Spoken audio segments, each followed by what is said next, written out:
Okay, so this is the first video of this particular algorithm channel. Okay, so welcome everybody. So in this particular channel we will be exploring the field of computer science in very detail. Okay, I will try to explain all those concepts in very easiest way possible. Okay, so hopefully it will be helpful to you guys. Okay, so in this particular playlist I will be exploring the algorithm and the data structure part, and I will be creating separate playlist for separate subjects. Okay, so before let us not waste our time and let us introduce algorithm. So what is actual algorithm is? So algorithm, we can think of it in a very informal way, is it is a list of some computational steps, right? So if I just write it down, computational steps, right? So what these steps are doing, so it's basically we are providing some input over here. Okay, and it is taking that input and processing it, and it is generating some kind of output. Okay,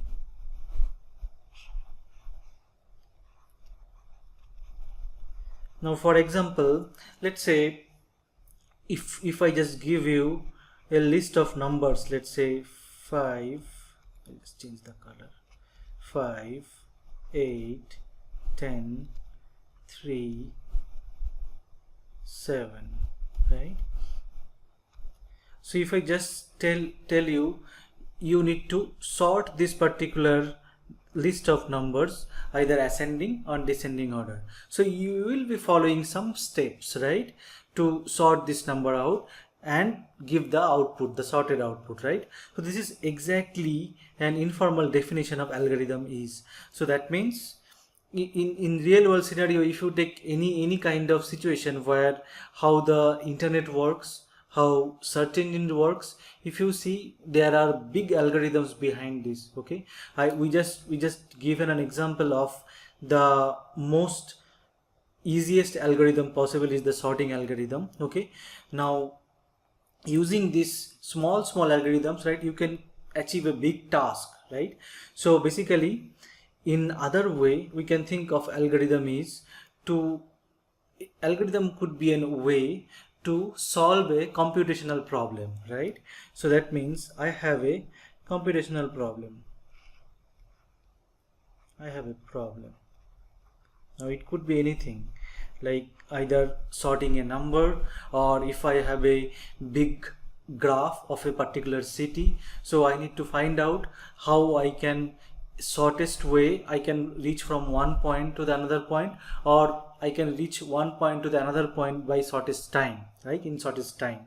So if you want to determine those kinds of problem output, you need to have some kind of algorithm, right, behind it, just to follow certain kind of steps, right, to see how you will achieve it, right? So if you see in our day-to-day life scenario, or if we talk about internet or talk about this whole IT infrastructure, right, there are algorithms everywhere. So studying of algorithm is really important nowadays. Even though we have current days, we have our computers are becoming more and more efficient, and our memory is becoming more and more cheaper. Computer memories are becoming more and more cheaper, even though algorithms are becoming important, because in few years back we may talk about data, about, let's say, that time maybe thousands MB of data, or thousands MB of data, or 1 GB of data. Okay, especially it is 1024. Okay, it was a huge deal that time, but nowadays we are talking about TBs of data, right? Now after 5 to 10 years, it may be we will be talking about very huge volume of data, right? So not only our computer is becoming efficient and memory is becoming cheaper, our data, the input data actually is becoming huge and huge as well. So designing and knowing an efficient algorithm is always important. It was important that time, it was important now, it is also, and it will be important in future as well. Okay, so the input of algorithm, sometimes we call it instance, just a fancy name. Okay, now based on how an algorithm performs, okay, we say a algorithm is correct. Let me scroll it down. Okay, correct when an algorithm, when it runs right with some input and it stops, it produces the correct results, that means the desired output for all different types of inputs. That means always halts, we call it halts or stops with desired outputs. Okay, for different kinds of input, like the algorithm is designed for, like that basically it is handling different kinds of scenario, right? Now we call an algorithm incorrect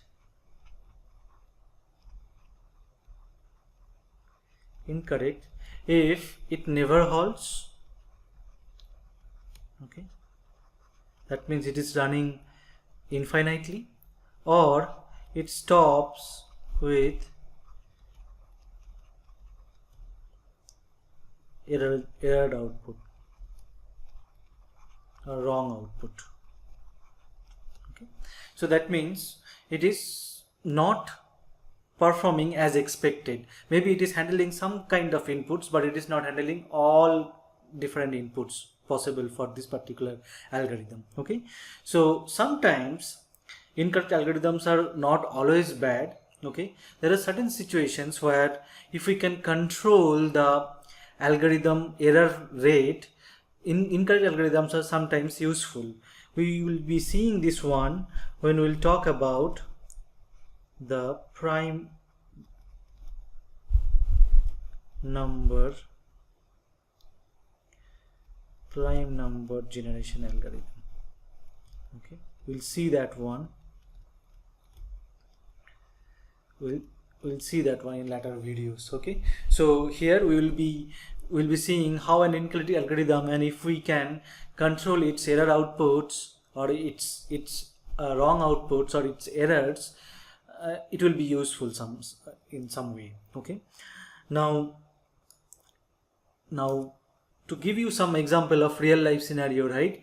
So as I already said, so now the questions we are working on is where algorithms are used. Algos are used. So I have already given you couple of examples, right? Like the internet, how the internet works. So if you are accessing some page from a server which resides in US and you are from India, how it knows, and with the very shortest time it should provide the data between these two servers. The data should transfer from one server to another server, right, as quickly as possible. How it determines that? Okay, so there are big algorithms behind that. There are other examples of search engine we already discussed, right? How search engine works. So when you search something in Google, right, it basically search for thousands of websites and gives you a result within seconds. How it do that? Okay, apart from that, you can see we can use algorithm to find the shortest path. Suppose you have a map of a particular city, you want to go from one location to the another location by within shortest time or shortest path. How it's possible? We'll see that one. Shortest path.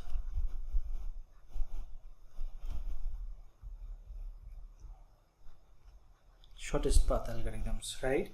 So there are certain problems there are certain problems, you can represent them as a graphs in computer science, right?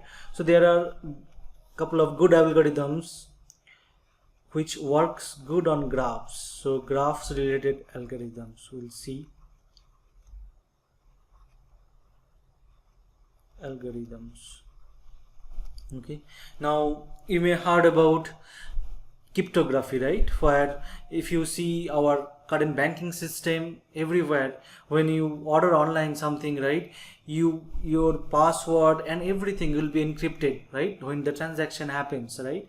So there are big algorithms running behind that. Okay, so cryptography, another good example of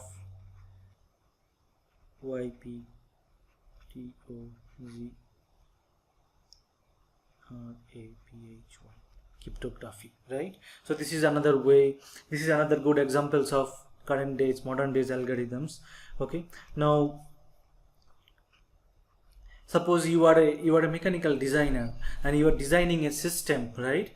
So there you may need to draw a diagram where all the different parts of a huge mechanical system should be aligned in such a way that the parts which will be used first to build the system will be given in the first, and then will be displaying the other parts accordingly. Okay, so there are certain algorithms called topological sorting.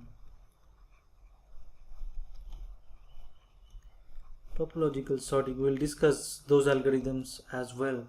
Okay, now and if you, these are the very few examples, and if you see in modern day, like when we talk about the decrypting of the human genome, how all basically finding the sequence, everywhere there are very complex algorithms are involved. Okay, we will try to discuss most of the algorithms in this particular channel. Okay, we'll see how we can target that, and we will try to implement those algorithms in a modern day language. Maybe I'll be choosing Python over there, okay, to implement them. Now let me go down a bit.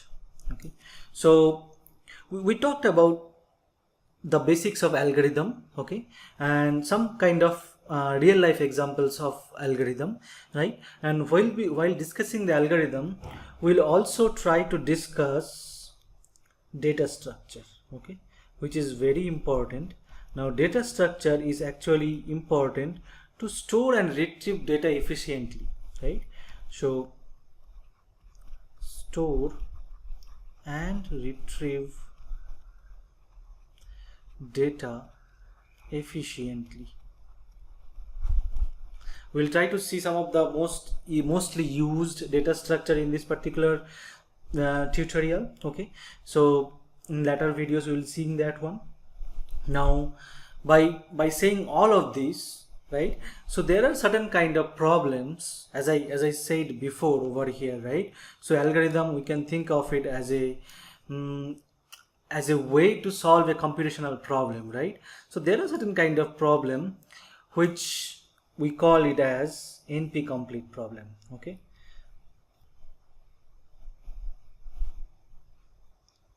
NP complete problem. That means we do not have currently till now do not have a proper algorithm to solve those kind of problem.